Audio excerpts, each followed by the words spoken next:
Okay, how do we do this?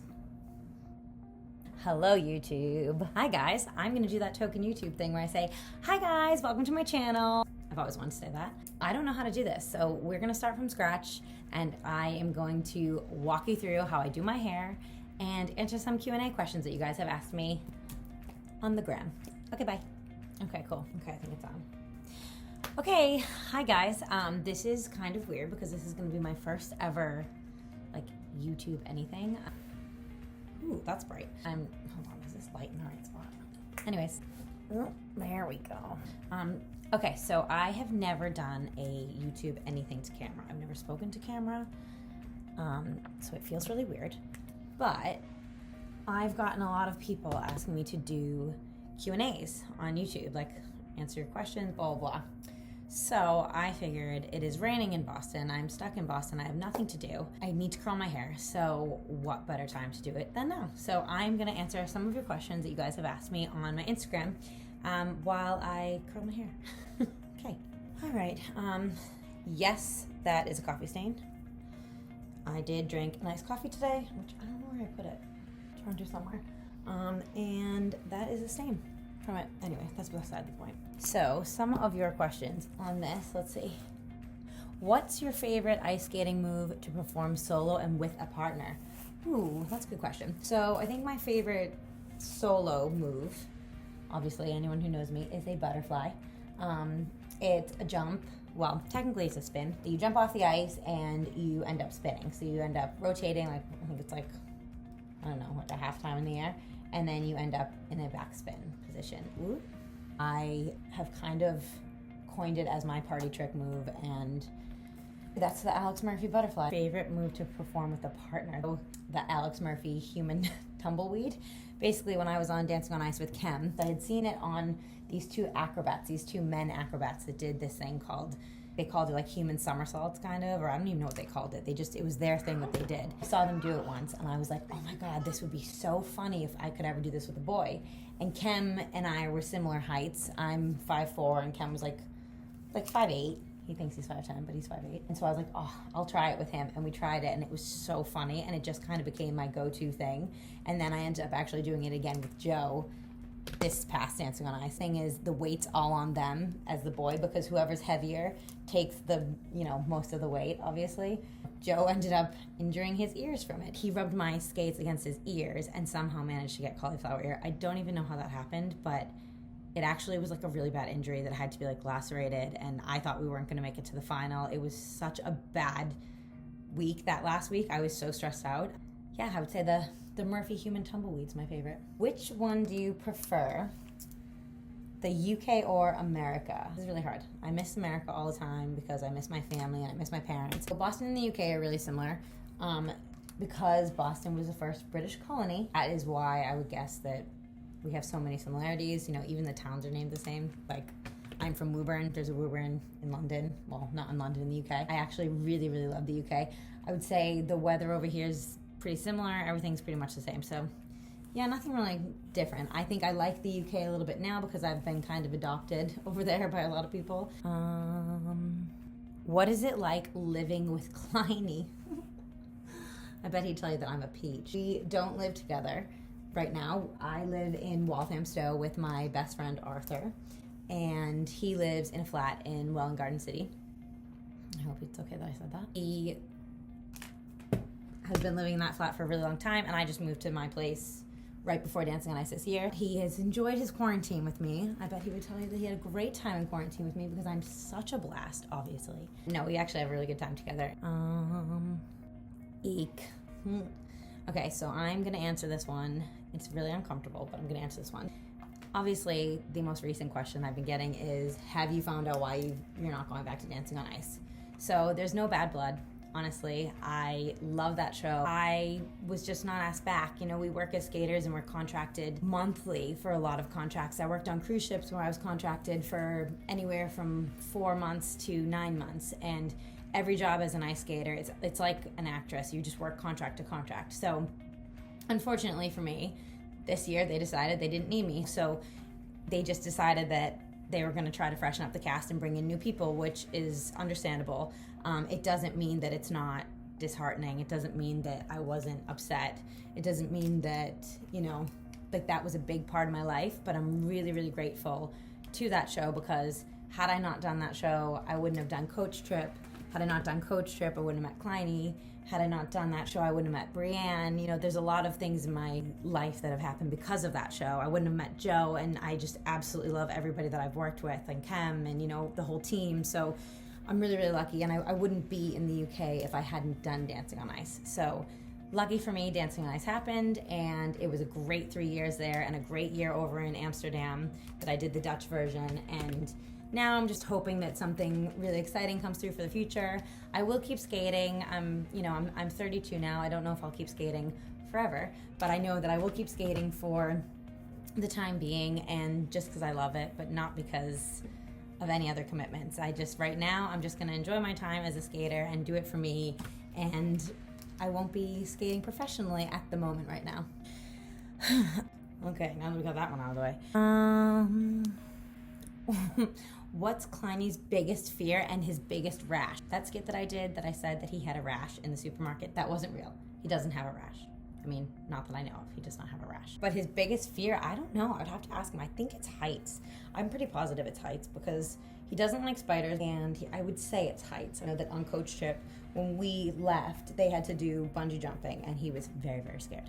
By the way, can you add subtitles to your videos?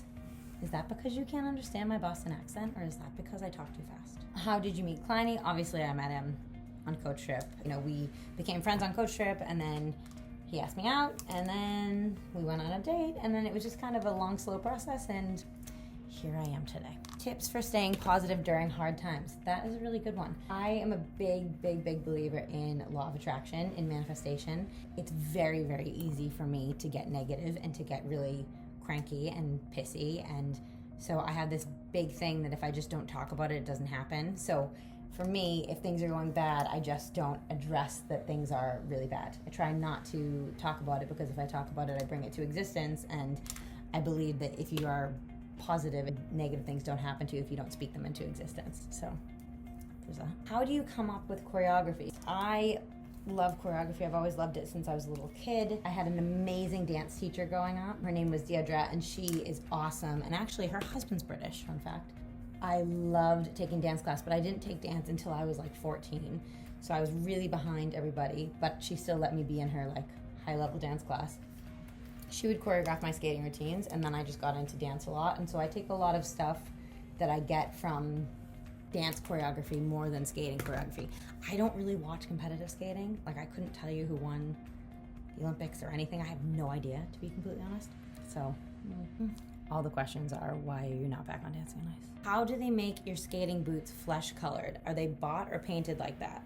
That's a good question. The ones that I wore for Dancing on Ice were white. I've always had white skates. I've never, ever, ever had skates that were brown. And then I bought my first pair of brown skates, Rydell skates, and I love them, but I haven't broken them in yet. But they are brown. They come in a tan color that you can get. I paint my white ones brown now. I would bring my own spray, and the wardrobe team would spray the other girls their color, would spray my own, and I liked my color. And I guess everyone's particular. And I was also really superstitious. I was afraid if I didn't do it, then we wouldn't skate well. Something stupid like that. Tell us about your childhood days. Interesting. I started off as a figure skater because my mom's a coach. I had a very normal childhood. I skated. I also played soccer and basketball, and my uncle's a tennis pro. I learned how to play tennis. Really thought that I would actually do better in team sports than I did in skating. I wasn't the best skater at my skating club. I was okay, but I was a really good performer, and I always did really well in shows. So my mom just let me do a theater on ice program when I was like 16. I made a lot of really good friends there, and then from there I was like, oh, well, I guess I could audition for Disney on Ice, and I auditioned at like 16, almost 17, and they said that they would take me. And then I had to wait another year to graduate high school. I applied to all my colleges, and I was supposed to go to University of Miami in Florida. And then I ended up taking Disney on Ice instead. So I went to Disney on Ice for 3 years, and I was in High School Musical. I played Martha. And then I went to cruise ships for Royal Caribbean, and I was there for almost 5 full years. And then where did I go after that? Then I did shows in Mexico and I started choreographing, and I was actually choreographing and kind of helping produce these shows down in Mexico for Ucha Atade Entertainment, and I ended up getting the job on Dancing on Ice. So I didn't go back to choreograph. I had already done the Dutch Dancing on Ice a couple years before that, and then they canceled that show, and the UK Dancing on Ice was canceled, so they ended up finding me on Facebook, which is so weird. I got a Facebook message from one of the casting directors, and I had a phone call. My hair looks amazing. They said, you know, would you send in your video reel? After I sent in my video reel, they said, would you come audition? So I went out to England and I auditioned. And then, yeah, after that, the rest is history. I actually wasn't really supposed to be on the show. I got the reserve spot. I wasn't gonna have chem. And then things changed and they gave me chem setine, and that's how my first season started on the show. And now I had 3 great years on the UK version, and yeah, now on to something else. What is your best skating moment? Ooh, I would say my best skating moment was winning this year on Dancing on Ice. How does that feel? Honestly, I mean, it is the most amazing experience to share it with Al, and to win this is like... This year, it just after how stressful this year was. Being partnered with Michael Barrymore and then him getting injured and then not being partnered with the reserve skater and then ending up partnered with Joe 2 weeks into the show. You know, it was a very stressful year, and it could have gone terribly wrong, and I could have never competed throughout the whole season. And I just got really, really lucky to be able to have Joe and to be able to get him to that level and to win. So that was probably, I would say, my proudest skating moment, because there was so much drama that happened throughout the year. Okay, what color is the sky? Blue, I think. What do you see yourself doing in 5 years? Ooh, good one. I would love to do some more TV stuff. I wanted to do broadcast journalism, so I wanted to be a reporter, and that was kind of my goal. And then I ended up taking Disney on Ice, and then I had some media training and obviously really loved that. I would love to do like red carpet events and do more reality TV. I'd love to do The Jungle. I'd love to do Strictly. I'd love to do all kinds of reality TV shows. I really enjoyed Coach Trip, and I didn't know if I would like reality TV shows like that. I didn't know if that would be my thing, but I really, really enjoyed it. Brandon and I had a great time. I obviously met Clyde there, you know. That'd be nice. What bit of advice would you give a 17-year-old girl?